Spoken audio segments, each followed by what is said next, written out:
When I drink coffee, I'm probably drinking cold brew. I mean, it's what got me into coffee in the first place. My whole experience before discovering cold brew was my grandmother's bun. It produced a hot, thin, and acidic cup of coffee that I've learned to enjoy in its own right. But cold brew, I mean, it's smooth, extra caffeinated, and you can make it in big batches to make sure it's ready to sip on throughout the week. It gave me a love of coffee that's only grown with time, and I'm going to show you all how to make it. Now, by no means is a cold brew maker necessary. You can make cold brew in just about anything. That was part of the draw to me in the first place. However, if you wish to be extra, this OXO brewer is an excellent tool to make a weekly batch of cold brew. It comes with a beautiful glass carafe and can make quite a large batch.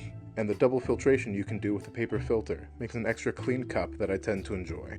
If you want to step up your coffee game, the first thing I would say to buy is a kitchen scale. You don't need anything fancy. I think spending more than 15 to 20 bucks for one of these is reaching a point of diminishing returns. Brewing coffee is all about ratios, as you'll soon see. You can get them down most exactly through measuring by weight. It allows you to brew coffee consistently and fine-tune any other choices you make. It's going to be an inexpensive and yet invaluable tool to any coffee brewing you do in the future. Next up, you're going to need truly any kind of beans. I found that cold brewing really isn't great at bringing out the individual flavors of different beans. There's a cold brew taste that I find is there no matter what I use. And since you're going to be using a lot of beans for this brew, compared to other methods, cold brewing is a fantastic way to blend various bags of beans you're slowly working your way through, or to use a big bag of cheaper beans. Now we're going to start off by making cold brew concentrate. The ratio for that is 1 to 4. For every gram of coffee, we're going to be using 4 grams of water. This is the key for making great cold brew, in whatever container you're making it in, whether that's a cold brew maker or just a mason jar. For the OXO brewer, I'm going to use 340 grams of beans, and this is going to fill the brewer to the very tip top once I add the water. I actually recommend going lower than I did, to about 300 grams. Following the ratio means you can expand to however much room you have in your container. Start small and go up until you reach the top of whatever you're brewing in. Again, it doesn't matter what you're using, as long as you got beans in contact with water. Now for the other half of that ratio. Water. It's an important step that you don't have to think too much about. Any filtered water that you drink just by itself is going to be perfect. You're going to use 4 times as much by weight, so for me it's going to be 1,360 grams of water. I enjoy the OXO brewer for its rainfall filter, but nonetheless like to give it a little swirl just to make sure all the grounds are nice and in contact with the water. And now we wait. I shoot for letting it sit just at room temperature for 18 hours minimum, but it's not uncommon for me to accidentally let it sit for 20 to 24. But I always let it sit at least 18 hours.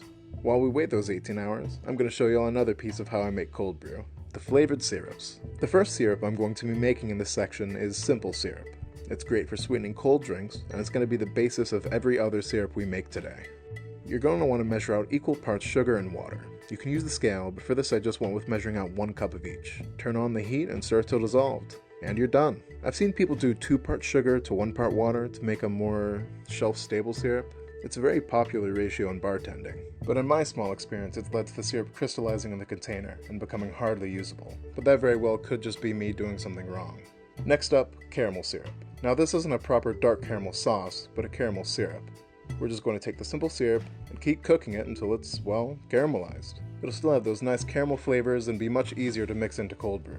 Start off by getting a simple syrup going, and then get it to a low boil. You're going to keep it on the stove, slowly increasing the heat. You don't want it to burn. In my experience making this syrup, it's not the amount of time on the stove as much as the heat it's under that causes the caramelization to happen. So just slowly increase the temperature with time, stirring occasionally. Once you see the edges of the pot darken, you're going to want to turn off the heat. At this point, things are going to move very quickly, and you could easily make this sauce much darker than you would like, giving it a burnt flavor. Once it's off the heat and darker, we're going to add a little bit more water to thin it back out into a syrup.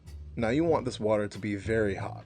If it's cool, adding it to this hot syrup is going to cause a lot of bad splashing. Even with hot water, it's still going to be angry. That's fine. Stir it up, and this will dilute it back down to a thinner, easier to pour syrup. At this point, I also like to throw in a little bit of salt and some vanilla extract, and voila! Speaking of vanilla, the final syrup we're going to be making today is proper vanilla syrup, and it's only slightly less simple than the starter syrup. First, you're going to whip up a batch of simple. And then for this recipe, where I'm using 1 cup of each, I'm going to throw in a tablespoon and some change of vanilla bean paste after the simple syrup has come off the heat. This is going to give the syrup some nice color, and those flakes are going to be very pretty and very tasty. Now to bring everything together. Like I said earlier, we made cold brew concentrate. The ratio for diluting it into something drinkable is 1 part concentrate to 2 parts dilution.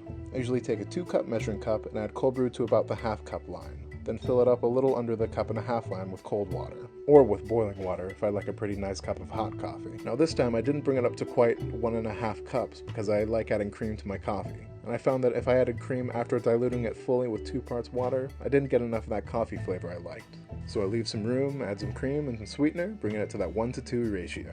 Then you're done! It's been a few steps, but they've all come together to make the ingredients for an excellent cup of cold brew coffee that you can whip together in just a few minutes. It's smooth to drink, great for getting energized. It's just such a nice and delicious drinking experience. I'm not at all surprised it made me want to get into coffee more deeply. I hope you enjoy it too.